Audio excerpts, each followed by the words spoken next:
தர்மபுரியில் பேருந்து நிலையத்தில் வைத்து இளம்பெண்ணை கழுத்தை அறுத்து கொலை செய்ய முயன்ற சம்பவம் பொதுமக்களை குலைநடுங்க வைத்துள்ளது.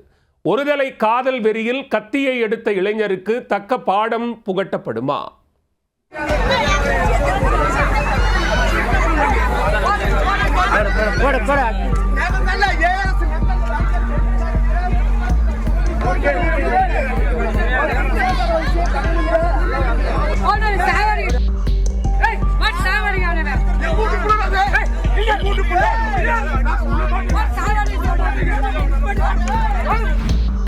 இளம் பெண்ணிடம் தன்னை திருமணம் செய்ய கூறி டார்ச்சர் செய்த அடாவடி இளைஞர் திடீரென வன்முறையில் இறங்கியதால் பேருந்து நிலையமே கலேபரமானது.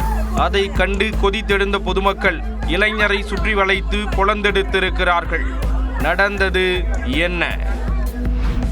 தர்மபுரி அடுத்த தேங்காய் மரத்துப்பட்டி பகுதியைச் சேர்ந்தவர் 31 வயதான சின்னசாமி. இவர் அதே பகுதியைச் சேர்ந்த 23 வயதான பெண்ணை காதலித்து வந்துள்ளார். ஆனால் அந்த பெண் அவரின் காதலை ஏற்க மறுத்துள்ளார். இருந்தபோதும் இளைஞர் விடாமல் தன்னை திருமணம் செய்து கொள்ளுமாறு லவ் டார்ச்சர் கொடுத்ததாக தெரிகிறது.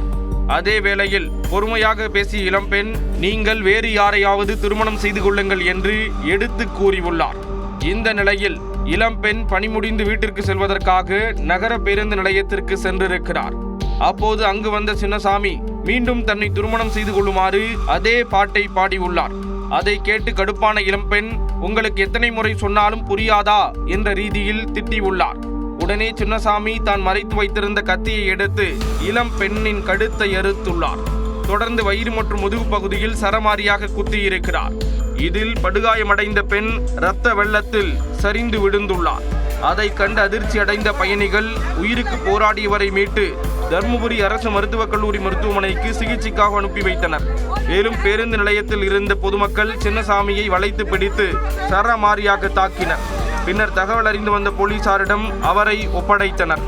இந்த சம்பவம் குறித்து நகர காவல்துறையினர் வழக்கு பதிந்து சின்னசாமியை கைது செய்தனர்.